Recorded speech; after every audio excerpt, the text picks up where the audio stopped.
အဆုံးစုံမဲ့အနှုတ်အလွမ်းရဲ့တွင်ပြင်ကိုကိုယ်တိုင်ထက်ပုံမနားလည်နိုင်သူမရှိသေးပါဘူးထို့ကြောင့်မင်းကြီးကငါ့ကိုပေးရန်နဲ့မလာဆောင်ကြောင်းစိုးရင်ချက်ထုတ်ချိန်ငါဖခင်ကအရက်မှာတောက်လျှောက်မောနေခဲ့ဖွယ်ရာမိခင်ကတော့ကဘာကြီးလောက်ချသလိုစိတ်ပြည့်ရင်မြုပ်သွားခဲ့သည်ဒါပေမဲ့ငါကတော့ရေမောမဲ့မောသွားမိခဲ့ပါလို့အိုဟေသိန်း8000နဲ့ရာဝန်းကျင်ခိုင်မာသောအာဏာကိုကင်တွယ်ထားသူပေးရင်ဟာတက်တဲနဲ့လေတားများမပေါ်နိုင်တဲ့ကန်ဆိုးထိုးထားသူအထူးထင်ရှားဟုဆိုကြသည်အဲ့ဒီလူနဲ့အိမ်မက်ဆောင်ဖိုးဆိုတာရိုးရအနေနဲ့ကျွန်တော်သမီးတို့လို့ပြီးပြီးဆုံးဖို့ဘသူညတခြားမဖြစ်နိုင်တော့ဘူးဆိုတာကိုဆိုလိုတာပေါ့ဒါပေမဲ့ငါလိုဖြက်ဖြက်နဲ့မွေးဖွားမှုကိုကြောက်လက်နေရသူတယောက်အတွက်ဆိုရင်တော့ဒါကတော့ကောင်းကင်ကပေးတဲ့အဆုတရက်ထဲပဲအမျိုးသားကိုကျင်းနေစေဖို့မလိုအပ်ဘူးမွေးဖွားစဉ်မှာတေဆုံးဖောက်သွားရုံကိုမပူစရာအခုထက်ကောင်းတာဘာဖြစ်နိုင်လို့လဲဒါပေမဲ့ဒီနေ့ငါမတော်တဆသူ့ရေချိုးနေတဲ့အချိန်ကိုမြင်လိုက်တဲ့အခါမှာတော့အဲ့ဒီအိမ်မက်လာတွေလာပါတဲ့အတွေ့တွေဟာတစ်ချက်ချင်းပြိုကွဲသွားခဲ့တဲ့ရှင်းမျိုးဆက်ဤဦးဆောင်သမီးကြီးရှင်းယုံရွှေသည်မိမိရွေးချယ်ထားသည့်နေ့တွင်မင်္ဂလာဆောင်မည်ဖြစ်သည်ချီကျူအမျိုးသားကစကားပြောပြီးချိန်မှာပင်ဖခင်တော်သည်မျက်လုံးများကိုဥပြီးတင်းငိမ်စွာအရက်သားဝင်ကြနေကြသည်နေအင်ကြီးရဲ့မျက်နှာကျက်မှုဟာစတင်ပျက်စီးလာပြီးမိခင်ကဖခင်ကိုချောင်းဆွဲကပ်ပြီးရွှင်ရမ်းပြင်းထန်စွာချိုင်းချိုင်းမောင်မောင်ဆုံရနေခဲ့သည်ကြွသားတဲ့မျက်နှာနဲ့ပြင်းနေတဲ့စိတ်အချက်လေးတွေဟာအိမ်တော်ကိုတိုင်းမြစ်တွေထွက်နေလို့ဖြစ်ပါသည်တန်တရားတွင်တက်တာသောမေတ္တာနှင့်ကြည်မြင်ရစေသောအပြင်အန်စကွယ်ယာဇလန်တို့ဖိတ်ခေါ်သည်စစ်ဤဆုံးပွင့်တုန်းကကျွန်ုပ်ဤမိခင်မဟုတ်သောညီမရှင်ချင်းသည်ဖခင်အားဖုံးခေါ်ရမည်ဟုတရုတ်ဆောင်ရဲ့အမောချကျွေနေသောမျက်လုံးများဖြင့်ကျွန်ုပ်စီတို့မမှန်းစွာထင်မြင်ကြည့်သည်သူမသည်ကျွန်ုပ်မျိုးဆက်ဤမကြီးမောင်ဖြစ်ခြင်းကြောင့်အလုံးပွင့်လင်းစွာလိုက်ခတ်နေသောညာဟာဘယင်ကြီးကပေးသောစစ်မှုမတော်မူလက်ထက်မှုဖြစ်ခဲ့သည်ထိုမတော်မူလက်ထက်မှုဖြစ်စေကျွန်ုပ်သည်တရားဝင်အမျိုးသမီးဖြစ်သွားမည်ဒါပေမဲ့သူမကတော့အသက်မကြာမီတဆင်းသောကြီးစိုးသူဆက်သမီးချစ်သူတို့ဦးတာဖြစ်နိုင်ခဲ့ပါဒါပေမဲ့သူမကလန်းဆန်းချုံမြင်စွာငင်းချမ်းနေတဲ့ကျွန်ုပ်ရင်ထဲမှာဘယ်လိုသိနိုင်မလဲမောင်လေးကိုလူမိထွက်ပေးတဲ့အချိန်မှာမိမိကအရန်ခက်ခဲခဲ့ရတယ်ရင်ထဲကနာကျင်ဆုံးရှုံးတယ်လို့တခင်မြည်စေတဲ့နာကျင်တဲ့ဝိုင်းဝိုင်းထိတ်လန့်စေတဲ့ချီးမြှောက်ကြွေးကြော်ရတဲ့တွေဟာတကယ်တော့ယနေ့အထိကျွန်တော်အိမ်မဆိုးတစ်ခုလိုဖြစ်နေတာပါထိုအချိန်ကစပြီးကျွန်တော်ရှေ့ဘဝမှာကလေးဖန်တီးဖို့အဆုံးစုံမလုပ်ပေးဘူးလို့ကတိပေးခဲ့တယ်ယခုအခွင့်အရေးလာရောက်နေပြီကျွန်တော်အလေးထားလေးစားစွာနဲ့မင်းကြီးရဲ့အမိန့်ကိုလက်ခံခဲ့ပါပြီမကြာမီပဲအိမ်ထောင်ရင်းနဲ့ရောက်လာခဲ့သည်ငါအဖေငါမေတို့ရဲ့မျက်နှာပေါ်မှာတော့ပျော်ရွှင်မှုတစုံတရာမှမတွေ့ရဘူးရှင်းချင်းကပြည်သူပေါင်းများစွာကြားမောက်အနောက်မှာတည်နေတဲ့အကျန်းခတ်ပြီးငါအိမ်ထောင်ပို့ဆောင်ကားကိုတက်မက်စွာကြည့်နေသည်ငါကတော့တစုံတရာတတိမပေးသေးဘူးထို့ပို့ဆောင်ကားသည်ရာဒီကျော်ကိုတူးညကျော်သုံးခဲ့သောအိမ်ရှိကထိငါ့ကိုတင်သွားခဲ့သည်နက်စင်တော်ကြီးတစ်ပါးဖြစ်တဲ့မကဆဝင်မျိုးသမီးကသွားပြီးမိဘချက်ထဲကိုတက်ကူးပို့ပြီးကောင်းကင်မြေပြင်စီချိန်သွားဖို့ကူညီပေးခဲ့တယ်ခင်မုန်းဖြစ်သူပွေးရန်ကအဆောင်အဆုံးထိမပေါ်မနေသဖြင့်မင်္ဂလာအကြားစာမျက်နှာတော်မရှိပဲညရှင်ခန်းထဲကိုပို့ဆောင်ခံရတယ်မကဆဝင်မျိုးသမီးထွက်သွားတဲ့နောက်မှာတော့ငါတယောက်တည်းပဲအခန်းကထင်းလို့ကြောင်းရှိခဲ့တယ်ထိုအချိန်မှာအနေငယ်ဘာစားခြင်းဖြစ်တယ်ဒါကြောင့်ငါရဲ့အနီရောင်ခောက်အိတ်ခေါင်းစီကိုမြုပ်ထုတ်ပြီးစားပွဲကိုသွားထိဖြစ်ခဲ့တယ်ဆူရှော့ဟင်းမလေးတဲ့ခွက်ကိုရွေးတစ်ချောင်းခောက်ပြီးဦးစားယူခဲ့တယ်အရန်ပျော်ရှင်စွာစားဖို့နေဘက်ချိန်မှာဖျားတင်ကိုတကားကစောင်းစောင်းကိုဆူညံနဲ့ပြောင်းလဲဖွင့်လာခဲ့သည်အနီရောင်တမိုင်းဝတ်ဆောင်လာပစွာဝတ်ဆင်ထားသူတို့တလန်းသွားလာရဲ့ဂျိုသားကလောက်ခြေထောက်ထိတွေ့လာခဲ့သည်မိဖို့ထဲမှာမိဆွေရောင်အလင်းရောင်ကသူ့မျက်နှာကိုပြောင်လင်းဖုံးလွှမ်းခဲ့သည်သူ့ဦးခေါင်းပေါ်ရှိမျက်ခေါင်းတောင်အင်အားကြီးငွေပြဲမျက်လုံးများသည်ရှေ့ရည်လေးထင်ရှားနေသည်သူတို့မျက်နှာကအလွန်တိမ်မွေ့ပင်ပန်းနေပေမဲ့ဖြစ်သည့်အရှုပ်ထွေးထွေးဖက်ဘေးကင်းလက်ပြည့်တန်ဝါမှုနဲ့ဒီစွမ်းငွေစိန်လိတ်တံပေါ်လွင်နေသောသွေးနဲ့ပြင်းထန်စွာဖုံးထားသည်နောက်ဆုံးရောက်လာသည့်အမှုဝတ္ထုကအတင်သားတယောက်ကိုတက်ဖြတ်သွားတဲ့ကဲ့သို့ဖြစ်ပေါ်နေခဲ့သည်ဒီအကြောင်းကိုသတိပြုလာချိန်မှာကျွန်တော်နှလုံးသားကတခုပြင်းထန်ပြက်ကွက်သွားခဲ့ရတယ်ကျွန်တော်လည်းချက်ချင်းရက်တဲ့ချစ်ကြည်ရာမျက်နှာမျိုးပေါ်ပြဖို့ကြိုးစားတယ်ခင်ပွန်းဘေးရန်ကမပြောခဲ့ပါဘူးတာမန်မျက်လုံးကမဟုတ်ကြတော့မိမောင်ပြန်နဲ့ဆိုင်တဲ့မျက်လုံးတွေဖြင့်တိတ်လေးကြည့်ခဲ့ပါသည်မျက်နှာအပြင်မှတဆင့်အတွင်းပိုင်းအောင်မြင်စွာတွေ့မြင်လို့လိုလားလို့ဖြစ်နေခဲ့သည်သူ့မျက်နှာရဲ့ဟာတလေးကနေပိုက်ဆံခွဲသလိုဦးခေါင်းကိုစိတ်မနစ်ကောင်းဖြစ်စေတဲ့ခံစားချက်တစ်ခုကိုယ်တိုင်ခံစားရတယ်လို့ဖြစ်တယ်သူ့ကိုစိုးရိမ်မိတယ်ဒီလူမာဇနီးအားဖိနှက်ခွဲဖို့ရင်ဆိုင်မှုပုံစံတစုံတရာရှိနေမယ်လို့ကျွန်မကမကလေးမွေးဖို့မလိုအပ်ပေမဲ့နေ့တိုင်းတန်ရာရောက်ရင်ဘဝကအဆင်မပြေဘူးအဆုံးရောက်စိတ်ကူးတွေထဲမှာဖြစ်နေစဉ်မထင်မှတ်ပဲသူ့လက်ဟာကျွန်မမျက်နှာစီကိုချိတ်ဆွဲလာခဲ့တယ်ငါကြောက်လန့်ရစရာကတော့တပတ်လုံးတနိုးမိတယ်လို့ချိန်မရှိနိုင်ပဲနှုတ်ကကိုမှဖိထားခဲ့ရတယ်ဒါပေမဲ့နောက်တစ်စက္ကန့်မှာတော့အေးမြတော့လက်ချောင်းတစ်ချောင်းကငါနှုတ်ခမ်းရိုးပေါ်ရှိအမြတ်တစ်ခုကိုဖြတ်တန်းလျက်ရှိတာကိုခံစားရတယ်မျက်စိဖွင့်ရောက်လိုက်တော့သူကလက်ကိုနောက်သို့ဆွဲယူထားပြီးဖြစ်တယ်လက်ချောင်းလုံးစုံမှာတော့ဖြူသေးသေးတစ်စိတ်တစ်ပိုင်းမုံတစ်ခုကျန်ရှိနေခဲ့သည်ငါစိတ်ထဲမှာတော့တေချာပြတ်သားမှုမရှိတော့ချိန်လုံးကလေးသူ့ဤအပြုတ်မှုကိုအတိတ်ပဲမရသဘောမတရားပဲပျောက်ကွယ်သွားခဲ့ပါပြီပဲရန်ကကျွန်တော်ရဲ့အံ့အားသင့်နေတဲ့မျက်နှာကိုညှဉ်းကြည့်ပြီးနံပါတ်ထောက်မှာချက်တင်ခိုင်းတယ်လို့ရင်ခုန်လာနေခဲ့တယ်ကျွန်တော်ကိုကြောက်လားဆိုပြီးမေးလာခဲ့တယ်ငါကတော့စဉ်းစားစရာမလိုပဲခေါင်းကိုခါရမ်းလိုက်တယ်ပြီးတော့မှအမြန်ဆုံးခေါင်းကြီးပြလိုက်မိတယ်ဘယ်လိုလုပ်ပြီးမကြောက်ပဲနေနိုင်မှာလဲသူ့ကိုယ်ပေါ်ကသွေးနဲ့တွေတောင်မပြောက်သေးဘူးလေပေးရန်ကကျွန်တော်ရဲ့တုတ်ပြန်မှုကိုအရင်စိတ်ဝင်စားဖို့ကောင်းတယ်လို့ထင်နေပုံရတယ်သူ့မျက်လုံးထဲမှာကျွန်တော်ကိုလေးလာနေတဲ့အကြည့်တွေကအနှဲငယ်ပိုပြီးနူးညံ့လာခဲ့တယ်သူကထပ်ပြီးနီးကပ်မလာတော့ဘူးအဲ့ဒီအစားစားပွဲပေးမှထိုင်လိုက်ပြီးစိတ်ဝင်စားမိလာတယ်ဘာကြောင့်လက်ထပ်ဖို့သဘောတူခဲ့တာလဲတကယ်တော့ကျွန်တော်သူ့ကိုအစ်စ်အမှန်အကြောင်းပြချက်ကိုပြောပြလို့မရဘူးဒါကြောင့်မျက်လုံးကိုအမြန်လေးကစားလိုက်ပြီးအကြံတစ်ခုရသွားတဲ့ခေါင်းကိုငုံထားပြရှက်ရွံ့ပြီးဝန်းနေနေတဲ့ပုံစံမျိုးဖန်လိုက်တယ် AKS မင်းမြတ်ရဲ့အမိန့်ကိုမဖိဆန်နိုင်လို့ပါပဲဒီစကားလေးလုံးနဲ့တင်ကျွန်တော်တာဝန်အားလုံးကိုလွှဲချလိုက်နိုင်တယ်ဒါဟာတော်ဝင်မိသားစုရဲ့ဂုဏ်သိက္ခာကိုလည်းကာကွယ်ပေးရရောက်တယ်လို့ကျွန်တော်ရဲ့မတက်တာမှုကိုလည်းပြတရားရောက်တယ်ဒါပေမဲ့ပေးရန်ကတာလေးရလိုက်တယ် AKS ရဲ့အမိန့်ကိုမဖိဆန်နိုင်ဘူးလေလားရှင်းမိသားစုကတကယ်ပဲတမီးကောင်းတယောက်မွေးထားတာပဲထားပါတော့လာထိုင်မှုသူ့ရဲ့လွှမ်းမိုးမှုကအရင်ပြင်းထန်လုံးနဲ့ကျွန်တော်မနေနိုင်ပဲထားပြီးသူ့စီကိုရှောက်သွားမိတယ်ဒါပေမဲ့နားကိုရောက်သွားတာနဲ့သူကရုတ်တရက်ကျွန်တော်ကိုသူ့ရင်ခွင်ထဲဆွဲသွင်းလိုက်ပြီးကျွန်တော်တကူလုံးသူ့ပေါင်ပေါ်ကိုချသွားစေခဲ့တယ်အနှုတ်တယောက်ကအမျိုးသမီးတွေနဲ့နီးနီးကပ်ကပ်မနေသင့်ဘူးမဟုတ်လားသူဘာလုပ်ချင်တာလဲကျွန်တော်တွေးတွေရှုပ်ထွေးနေတော့မှပဲသူ့ရဲ့နေစိကကျွန်တော်လေပင်သားလေးပေါ်မှာလာတင်ထားတယ်သူ့ရဲ့အသက်ရှူတန်ကကျွန်တော်ရေပြားပေါ်ကျလာပြီးကျွန်တော်တကူလုံးမှာချက်တီးမွေးရင်းတွေထလာခဲ့တယ်ဒီစညုံကမားနေပြီးကျွန်တော်တို့ကတူးကိုတူးလေးစားပြီးအကွာဝေးတစ်ခုမှနေတင်တာမဟုတ်လားဘာကြောင့်သူကဆော့ချင်းမှာပဲကျွန်တော်ကိုဒီလိုထိတွေ့နေရတာလဲသူကကျွန်တော်ကိုအဆက်ခွဲဖို့စူးစမ်းနေတာလားပို့ပြီးတွေးမိလေပို့ပြီးကြောက်လာလေပဲကျွန်တော်တကူလုံးကတုံနေခဲ့တယ်ပေးရန်ကကျွန်တော်ရဲ့ကြောက်လန့်မှုကိုသတိပြုမိသွားပြီးနောက်ဆုံးတော့ကျွန်တော်ကိုလွတ်ပေးလိုက်တယ်သူကအေးအေးဆေးဆေးပဲပြောတယ်တွားနာတော့ကျွန်တော်လွတ်မြောက်သွားတယ်လို့ခံစားရတယ်ကုတင်စီကိုအမြန်ပြေးသွားပြီးဆောင်ထဲမှာကိုတင်းတင်းကြပ်ကြပ်ပတ်ထားလိုက်တယ်ဒါပေမဲ့မကြခင်မှာပဲသူ့ရဲ့ခြေတံတွေကကျွန်တော်နောက်ကနေနီးကပ်လာတာကိုကြားလိုက်ရတယ်ကုတင်ဆောင်လေးနေဆင်းသွားတာနဲ့အတူလက်တစ်ဖက်ကကျုံပရော့ဆောင်ထဲကိုရောက်လာခဲ့တယ်ဒါပေမဲ့ကျွန်တော်ထင်ထားတာနဲ့မတူဘူးအဲ့ဒီလက်ကဟိုဒီလှုပ်ရှားမနေဘူးအဲ့ဒီအစားကျွန်တော်ရဲ့ခြေချင်းဝတ်ကိုတိတိကျကျကင်ပြီးတာလေးနေပေးနေခဲ့တယ်အဲ့ဒီတော့မှပဲဒီနေ့တနေ့လုံးကျွန်တော်လမ်းလျှောက်ခဲ့တာဥညွတ်ခဲ့တာပို့ဆောင်ကားထဲမှာထိုင်ခဲ့တာတွေကြောင့်ခြေချင်းဝတ်ကအနှဲငယ်ရောင်နေတာကိုသတိထားမိတော့တယ်သူကကျွန်တော်ကိုနှိပ်ပေးနေတာပဲကျွန်တော်မယုံနိုင်ဘူးဆောင်ကြားထဲကနေအပေါက်လေးတစ်ပေါက်ဖွင့်ပြီးသူ့ကိုခိုးကြည့်လိုက်မိတယ်သူကမျက်လုံးလေးတွေချထားပြီးအရန်ကိုအာယုံဆိုင်နေတာကိုတွေ့ရတယ်ပြောရရင်သူနှိပ်ပေးတာကအရန်ကိုကျွမ်းကျင်တယ်ဒါပေမဲ့ကျွန်တော်ပို့ပြီးဇွေးစွာဖြစ်လာတယ်ဒီလူကတကယ်ပဲစိတ်ထားနဲ့မျိုးရှိနေတာလားဒါမှမဟုတ်ကျွန်တော်ကိုခြေထောက်နှိပ်တဲ့ဝန်ဆောင်မှုတစ်ခုခုရောင်းဖို့စူးစမ်းနေတာလားကျွန်တော်စဉ်းစားလို့မပြီးခင်မှာပဲသူကလက်ကိုပြန်ရုပ်သိမ်းလိုက်ပြီးတန်တန်ရှင်းရှင်းပဲထည့်ပြီးထွက်သွားခဲ့တယ်သူကအပြင်ဘက်ကဆိုဖာပေါ်မှာအေးလိုက်ပုံရတဲ့အခန်းထဲမှာပြန်ပြီးတိတ်ဆိတ်သွားပြီးနွေးနေစေဖြစ်တဲ့ခြေချင်းဝတ်လေးကိုခန်းစားရင်းကျွန်တော်မသိလိုက်ပဲအိပ်ပျော်သွားခဲ့တယ်နိုးလာတဲ့အချိန်မှာတော့အပြင်ကဆိုဖာကအလုပ်ဖြစ်နေပြီးအစိမ်းနုရောင်ဝတ်ဆောင်ဝတ်ထားတဲ့အစီခံလေးတယောက်ကလှုပ်ရှားတန်ကြားလို့ဝင်လာတယ်တခင်မနိုးပြီလားကျွန်မနာမည်ကချင်းဟာပါတခင်ကြီးကကျွန်မကိုတခင်မကိုအလုပ်အကျိုးအေးပြဖို့ဆေးလို့လိုက်တာပါကျွန်တော်ပတ်ဝန်းကျင်ကိုနားလေချင်တာကြောင့်ချင်းဟာကိုပတ်ကြည့်ဖို့ခေါ်လိုက်တယ်လမ်းမှာသူမကနေရာတိုင်းရဲ့အလှပတွေကိုမိတ်ဆက်ပေးတယ်ပြောရရင်ပေးရန်ကတကယ်ပဲဘဝကိုဘယ်လိုပြောင်းနေရမလဲဆိုတာသိတယ်လို့ပဲဒီအိမ်တော်တွေကနေရာတိုင်းကအရန်ကိုလှလှပပစီစဉ်ထားတာပဲကျွန်တော်ပတ်ကြည့်ပြီးပျော်နေတော့မှပဲအိမ်တော်ထင်းလို့ထင်ရတဲ့လူလက်ပိုင်းအမျိုးသားတယောက်ကအမြန်ပြေးလာတယ်တခင်မနန်းတော်ကလူတယောက်ရောက်လာပါတယ်တခင်မနဲ့တခင်ကြီးတို့မိဘအိမ်ကိုပြန်ရမယ်လို့ပြောပါတယ်အဲဒီတော့မှပဲစီကံအရလက်ထပ်ပြီး3ရက်မြောက်နေ့မှာသူတို့သမီးကအိမ်ပြန်ရမယ်ဆိုတာကိုသိရတော့တယ်တကယ်တော့ကျွန်တော်ပြန်မသွားချင်ဘူးအဖေရဲ့မျက်နှာပြက်နေတာတွေအမေရဲ့မျက်ရည်တွေနဲ့ရှင်းချင်းချင်းရဲ့ဂုံယူနေတဲ့မျက်နှာကိုမြင်အောင်ပြီးခေါင်းကိုက်လာတယ်ဒါပေမဲ့ဒါကစီကံပဲလေရှောင်လို့မရဘူးတခင်ကြီးပဲမှာလေတခင်ကြီးကနန်းတော်မှာရှိနေတော့မှသူကနောက်မှရှင်းအိမ်တော်ကိုတားရိုက်လာမှာပါတခင်မကိုအရင်ပြင်ဆင်ထားဖို့မှာထားပါတယ်ကျွန်တော်ခေါင်းကြီးပြလိုက်ပြီးအခန်းကိုပြန်သွားကစနစ်တကျဝတ်ဆောင်လဲပြီးခက်ခဲတဲ့အခြေအနေကိုရင် ရင်ဆိုင်ဖို့ပြင်ဆင်လိုက်တယ်မျောလင့်ထားတဲ့အတိုင်းပဲရှင်းအိမ်တော်ကိုပြန်ရောက်တာနဲ့အဲ့ဒီရင်ကျက်စရာကောင်းတဲ့ပတ်ဝန်းကျင်ကိုခန်းစားလိုက်ရတဲ့အမေကကျွန်တော်ကိုမြင်တာနဲ့မျက်လုံးတွေကချက်ချင်းညီလာခဲ့တယ်ယုံအားသမီးအစဉ်ပြေရဲ့လားသူမကကျွန်တော်လက်ကိုကင်ပြီးအပေါ်ကနေအောက်ထိတေးချကြည့်နေခဲ့တဲ့အဖေကတော့ဘေးမှာထိုင်ပြီးအေးအေးဆက်ဆက်ပဲနာခေါင်းရှုံပြီးခေါင်းလွှဲထားတဲ့ရှင်းကျင်ကတော့ဝတ်စုံအစ်စ်တွေနဲ့လှလှပပပြင်ဆင်ထားပြီးရှောက်လာတယ်ညီမလေးပြန်လာပြီးပဲဟွန်းကြည့်ရတာညီမလေးရဲ့အခြေအနေကကောင်းပုံရတယ်တခင်ကြီးရဲ့အိမ်တော်မှာအစဉ်ပြေနေရပုံပဲသူမရဲ့စကားတွေကမနာလိုမှုတွေနဲ့တီးနေနေတာထင်ရှားပါတယ်ကျွန်တော်ဘာမှမပြောခင်မှာပဲအမေကအရင်ဆုံးမချင်မနဲ့ဖြစ်သွားတယ်ချင်းချင်းညီမလေးကိုဘယ်လိုစကားပြောနေတာလဲမေမေသမီးကညီမလေးကိုဘီယူဆိုင်လို့ပါတခင်ကြီးကထူးခြားတဲ့အဆင့်တန်းရှိတယ်လို့ဆိုတော့ညီမလေးကတယောက်တည်းပြင်းပြီးအထီးကျန်နေမှာစိုးလို့ပါသူမကထူးခြားတဲ့အဆင့်တန်းဆိုတဲ့စကားလုံးကိုအထူးပြုပြီးပြောသွားတဲ့အဖေရဲ့မျက်နှာကပိုပြီးမင်းမောင်လာခဲ့တယ်ကျွန်တော်ရှင်းချင်းချင်းရဲ့ဂုဏ်ယူနေတဲ့မျက်နှာကိုကြည့်လိုက်တယ်သူမစီကိုရှောက်သွားပြီးသူမရဲ့စံပင်ဘောကပန်းပွင့်လေးကိုတာတာလေးပြင်ပေးလိုက်တယ်အမဒီစံပင်အလှစင်တာကတခင်ကြီးဝင်ပေးတာလ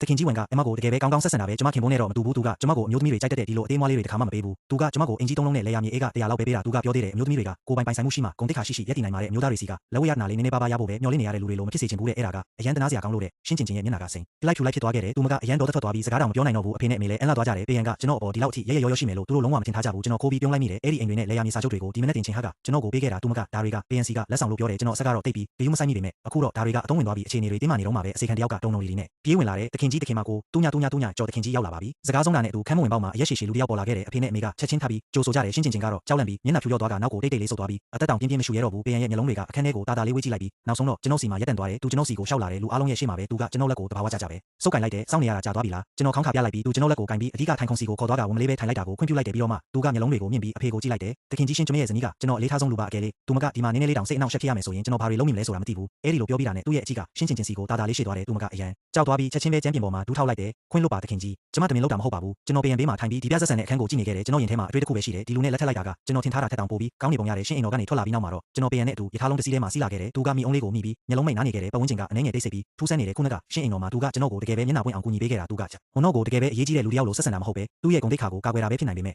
့ဘာပဲဖြစ်ဖြစ်ကျွန်တော်သူ့ကိုကျေးဇူးတင်စကားပြောတင်တယ်ဒါကြောင့်ကျွန်တော်အရင်ဆုံးစကားဆက်လိုက်တယ်ဟုတ်ဒီနေ့အတွက်ကျေးဇူးတင်ပါတယ်ပေယံကမျက်လုံးတောင်မဖွင့်ဘူးသူ့ရဲ့အေးဆက်မှုကိုမြင်တော့ကျွန်တော်လည်းနှုတ်ခမ်းလေးမဲ့လိုက်ပြီးထပ်ပြီးစကားပြောတော့ဘူးအိမ်တော်ကိုပြန်ရောက်တော့ပေယံကစာကြည့်ခန်းကိုတိုက်ရိုက်သွားပြီးကျွန်တော်ကတော့ကျွန်တော်တို့ရဲ့အဆောင်ကိုပြန်လာခဲ့တယ်ချင်းဟကကျွန်တော်ကိုလာပြီးကြိုဆိုတယ်သူမကိုကြည့်ရင်ကျွန်တော်တခုခုတတိယသွားတယ်ချင်းဟအိမ်တော်ထဲမှာသွားလို့မရတဲ့တားမြစ်ထားတဲ့နေရာတွေရှိလားကျွန်တော်ဒါကိုမေးရတဲ့အကြောင်းရင်းကမင်္ဂလာဦးညမှာပေယံရဲ့ပောင်ပေါ်ထိုင်နှုံးကမရှိတဲ့အရာတခုရှိနေတယ်လို့ခံစားလိုက်ရလို့ပဲပေယံကတကယ်ပဲအနှုတ်ဟုတ်မဟုတ်ကျွန်တော်သိအောင်လုပ်ရမယ်ဒါကကျွန်တော်ရဲ့အနာဂတ်ပျော်ရွှင်မှုနဲ့ဆက်ဆက်နေတာလေးချင်းဟကခဏလောက်အန်လာသွားပြီးမှပြန်ဖြေတယ်တခင်မခွင့်ပြုချက်မရှိပဲတခင်ကြီးရဲ့စာကြည့်ခန်းနဲ့လေ့ကျင့်ခန်းခန်းမကိုဘယ်သူမှမရှင်းခဲ့ရပါဘူးကျွန်တော်မျက်လုံးတွေလင်းသွားခဲ့တယ်အဲ့ဒီမှာရှိုးဝက်ချက်တွေရှိရမယ်နောက်ရက်အနေငယ်မှာပေယံကအရန်အလုပ်ရှုပ်နေခဲ့တယ်သူကအစောကြီးထွက်သွားပြီးညမိုးချုံမှပြန်လာတတ်တယ်တခါတလေနန်းတော်မှာပဲအိတ်တက်တယ်ဒါကကျွန်တော်အတွက်တော့အကွက်ဆိုင်တာပဲကျွန်တော်ဆုံးထောက်ဘဝကိုစတင်လိုက်တဲ့နေ့ဘက်မှာအိမ်တော်ကိုရင်းနှီးအောင်လုပ်မယ်ဆိုတဲ့အကြောင်းပြချက်နဲ့နေရာတိုင်းကိုရှောက်သွားခဲ့တယ်စာကြည့်ခန်းကိုရှာရတာလွယ်ပေမဲ့တကားမှာတော့အမူအရာမရှိတဲ့အဆောင်လေးယောက်ရှိနေတယ်ရင်ကောင်းတကောင်တောင်ဝင်လို့မရဘူးဒါကြောင့်ကျွန်တော်ကလေ့ကျင့်ခန်းခန်းမကိုပြစ်မှတ်ပြောင်းလိုက်တယ်အဲ့ဒီနေရာကအိမ်တော်ရဲ့အနောက်မြောက်ဘက်ဝေးလံတဲ့နေရာမှာရှိပြီးဘယ်သူမှစောင့်မနေဘူးကျွန်တော်အခွင့်ရေးရတာနဲ့အဲ့ဒီကိုတိတ်တိတ်လေးသွားခဲ့တယ်အဲ့လိုစရာကောင်းတာကလေ့ကျင့်ခန်းခန်းရဲ့တကားကအနှဲငယ်ပဲပိတ်ထားတာကျွန်တော်တာတာလေးတွန်းဖွင့်ပြီးအတွင်းထဲကိုချောင်းကြည့်လိုက်တဲ့အခန်းကအရန်ကိုအလူကြီးပဲနေရာမှာလက်နက်စင်တွေရှိပြီးထောက်မှာတော့စေးစင်ရေချိုးတဲ့တစ်သားရေချိုးကန်ကြီးတစ်ခုရှိတယ်ကျွန်တော်အနီးကပ်ကြည့်ဖို့အတွင်းထဲကိုဝင်တော့မဲ့အချိန်မှာပဲခြေတံတွေနီးလာတာကိုကြားလိုက်ရတယ်ကျွန်တော်နှလုံးသားကခုန်သွားခဲ့တယ်အနားကတစ်ပင်တစ်ပင်ရဲ့နောက်မှာအမြန်ပုံးလိုက်မိတယ်ရောက်လာတဲ့လူကပေယံပဲသူ့ရဲ့နဖူးမှာချွေးဆက်လေးတွေရှိနေတယ်ကြည့်ရတာသူအခုလေးတင်ပြန်ရောက်လာတာပဲသူကလေ့ကျင့်ခန်းခန်းမထဲကိုတိုက်ရိုက်ဝင်သွားတယ်မကြခင်မှာပဲရေကြတန်ကြားလိုက်ရတယ်သူရေချိုးနေတာပဲကျွန်တော်နှလုံးသားကချက်ချင်းပဲခုန်လုံးတွေမြင်လာခဲ့တယ်ကျွန်တော်ချောင်းကြည့်တင်လားဒီအတွေ့ကပေါ်လာပြီးပိုပြီးပြင်းထန်လာခဲ့တဲ့အတိတရားကတော့ဒါကအရန်အနေများတယ်လို့ပြောနေတယ်အကယ်၍အမိခံရရင်ရက်လက်ကဆိုးရွားလိမ့်မယ်ဒါပေမဲ့ကျွန်တော်ရဲ့စူးစမ်းချင်စိတ်ကကြောင်လေးတစ်ကောင်လိုကျွန်တော်နှလုံးသားကိုကုတ်ချစ်နေခဲ့တယ်အကြာကြီးရုန်းကန်ပြီးတဲ့နောက်မှာတော့စူးစမ်းချင်စိတ်ကပဲအနိုင်ရသွားခဲ့တယ်ကျွန်တော်အသက်ပြင်းပြင်းရှူပြီးကိုကိုကိုင်းကတကားစီကိုတိတ်တိတ်လေးပြန်သွားခဲ့တယ်တကားကိုတေချာလေးထပ်ပြီးတွန်းဖွင့်လိုက်တဲ့အပေါက်လေးထဲကနေပေယံကကျွန်တော်ကိုကြားအော်ပေးထားတာကိုတွေးလိုက်ရတယ်သူ့တကိုယ်လုံးကရေချိုးကန်ထဲမှာရှိနေပြီးကျေပြက်နဲ့ကြောပင်ကြီးကိုပဲမြင်နေရတယ်သူ့ကြောမှာဓာတ်တန်ရာတွေလန်တန်ရာတွေကျင်းတန်ရာတွေကရှုပ်ရှက်ခက်နေတာပဲသူဘာတွေကြုံတွေ့ခဲ့ရလဲဆိုတာစိတ်ကူးကြည့်ဖို့တောင်ခက်ခဲတယ်ကျွန်တော်ညစ်ကြည့်နေမိခဲ့တယ်အဲ့ဒီအချိန်မှာပဲရေချိုးကန်ထဲကလူကရုတ်တရက်လှုပ်ရှားလိုက်တယ်သူကအပူရှင်ကြောင့်ထင်းနဲ့တိုက်ရိုက်ပဲထက်လိုက်တယ်အဲ့ဒီအချိန်မှာပဲကျွန်တော်မျက်လုံးတွေပြူးသွားခဲ့တယ်ရေနွေးငွေတွေကအမြင်အာရုံကိုဝေဝါးစေပေမဲ့ကျွန်တော်တေချာမြင်လိုက်ရတယ်ကောလာဟလတွေကအမားတွေပဲကောလာဟလတွေကအမားတွေပဲကသူကလုံးဝတန်တော့မဟုတ်ဘူးကသူကတကယ်ကိုပြည့်စုံတဲ့အမျိုးသားတစ်ယောက်ပဲကကျွန်တော်မျက်နှာကချက်ချင်းပဲပောက်ကွဲမတက်ပူထူသွားခဲ့တယ်ခါကျွန်တော်ချက်ချင်းပဲလှည့်ပြီးထွက်ပြေးဖို့ပြင်လိုက်တယ်ခါဒါပေမဲ့ကန်ဆိုးကျွန်တော်ခြေထောက်ကဘေးနားကပန်းအိုးတစ်လုံးကိုတိုက်မိသွားပြီးစူညံတန်တစ်ခုဖတ်သွားခဲ့တယ်ခါဘာတူလဲပေရန်ရဲ့အေးစက်တဲ့အတန်ကအတွင်းထဲကနေထွက်လာတယ်ခါကျွန်တော်လုံးဝမစင်စားတော့ပဲအမြန်ဆုံးပြေးတော့တာပဲခါကျွန်တော်ရဲ့အဆောင်ကိုပြန်ရောက်တော့နှလုံးသားကအပြင်ကိုထွက်လာမတက်ခုန်နေခဲ့တယ်ခါကတင်ပေါ်မှာလှည့်ပြီးစောင်းနဲ့ကိုအုပ်ထားလိုက်တယ်ခါဒါပေမဲ့စိတ်ထဲမှာတော့ခုနကမြင်ကွင်းကထက်တလဲလဲပုံနေခဲ့တယ်ခါအဲ့ဒီကြောပြင်ကြီးကိုအဲ့ဒီအိုးဖျားသခင်ကိုကျွန်တော်ဘာတွေတွေးနေရလဲအဲ့ဒီညမှာပေရန်ကပြန်မလာခဲ့ဘူးကဒါကကျွန်တော်အတွက်တော့တက်တာရစီတယ်ခါဒါပေမဲ့နောက်ရက်မနေ့မှာတော့ကျွန်တော်အပြင်ထွက်ဖို့ကြောက်နေခဲ့တယ်ခါနေ့လယ်လောက်မှာချင်းဟာကအခန်းထဲကိုဝင်လာတယ်ခါတခင်မဦးတခင်ကြီးကတခင်မကိုညနေစာတူစားဖို့စာကြည့်ခန်းကိုဖိတ်လိုက်ပါတယ်ခါကျွန်တော်တကူလုံးတောင်းတင်းသွားခဲ့တယ်ခါသူသိသွားပြီလားကျွန်တော်စိတ်လှုပ်ရှားစွာနဲ့စာကြည့်ခန်းကိုရောက်သွားခဲ့တယ်ခါပေရန်ကစားပွဲမှာထိုင်ပြီးစာအုပ်တအုပ်ကိုဖတ်နေတယ်ခါသူကကျွန်တော်ကိုမြင်တော့မျက်လုံးကိုမြင့်ကြည့်လိုက်တယ်ခါသူ့ရဲ့အကြည့်ကအရင်ကခက်ပို့ပြီးနှက်ဆိုင်နေတယ်လို့ပဲကထိုင်ပါကကျွန်တော်သူ့ရှေ့မှာတိတ်တိတ်လေးထိုင်လိုက်တယ်ခါညနေစာကအရန်ကိုကောင်းမွန်ပေမဲ့ကျွန်တော်ကတော့ဘာအရသာမှမသိတော့ဘူးကမနေ့ကဘာအရသာမှမသိတော့ဘူးကမနေ့ကတခုခုမြင်ခဲ့လားသူကရုတ်တရက်မေးလိုက်တယ်ခါကျွန်တော်လက်ထဲကဇုံကပြုတ်ပြလူနီးပါဖြစ်သွားခဲ့တယ်ခါကျွန်တော်ကောင်းကိုအတင်ခါရမ်းလိုက်တယ်ခါမမြင်ပါဘူးကကျွန်မဘာမှမမြင်ပါဘူးကပေရန်ကတတာလေးရှည်လိုက်တယ်ခါဘာမှမမြင်ဘူးဆိုရင်ဘာကြောင့်ဒီလောက်တောင်တုံနေရတာလဲသူကထွက်လိုက်ပြီးကျွန်တော်စီကိုရှောက်လာတယ်ခါသူကကျွန်တော်ပြေမှာရက်လိုက်ပြီးကိုကိုကိုင်းကကျွန်တော်နာနာမှာတိုးတိုးလေးပြောလိုက်တယ်ခါရုံအာယုံမင်းသိချင်နေတဲ့အဖြေကိုမင်းတွေ့သွားပြီမဟုတ်လား ကျွန်တော်မျက်နှာကထပ်ပြီးညီရဲသွားခဲ့တယ်ခါ तू တိနေတာပဲက तू တိနေတာတေချာတယ်ခါကျမတောင်းမှလာတယ်ခါကျမတာမယ်လို့တာမဟုတ်ပါဘူးကပေရန်ကကျွန်တော်မေးစိတ်ကိုကိုင်ပြီးသူ့ကိုကြည့်ခိုင်းလိုက်တယ်ခါမင်းကတကယ်ပဲစိတ်ဝင်စားဖို့ကောင်းတဲ့မင်းကလေးပဲကမင်းကိုလက်ထက်လိုက်တာကငါဘဝရဲ့အမှန်ကန်ဆုံးဆုံးဖြတ်ချက်ဖြစ်နိုင်တယ်ခါသူ့ရဲ့စကားတွေကကျွန်တော်နှလုံးသားကိုလှုပ်ခတ်သွားစေခဲ့တယ်ခါကျွန်တော်သူ့ရဲ့မျက်လုံးတွေထဲမှာအရင်ကမရှိခဲ့ဘူးတဲ့နူးညံ့မှုတွေကိုတွေ့လိုက်ရတယ်ခါအဲ့ဒီအချိန်ကစပြီးကျွန်တော်တို့ရဲ့ဆက်ဆံရေးကတိတိတသားပြောင်းလဲသွားခဲ့တယ်ခါသူကကျွန်တော်ကိုပို့ပြီး view site လာတဲ့ခါကျွန်တော်လည်းသူ့ကိုပို့ပြီးနားလည်လာခဲ့တယ်ခါကောလာဟာလာတွေဆိုတာတကယ်တော့လူတွေရဲ့မနာလိုမှုတွေကြောင့်ဖြစ်လာတာပဲဆိုတာကျွန်တော်သိသွားခဲ့တယ်ခါကျွန်တော်ရဲ့ဘဝတစ်ကအခုမှတကယ်စတင်တာပဲက Zephyr Style နဲ့အဆုံးသတ်လိုက်ပါတယ်ခါဇလန်ကတော့ဒီမှာတင်ပြီးဆုံးပါပြီကနားဆင်ပေးတဲ့အတွက်ကျေးဇူးတင်ပါတယ်ခါ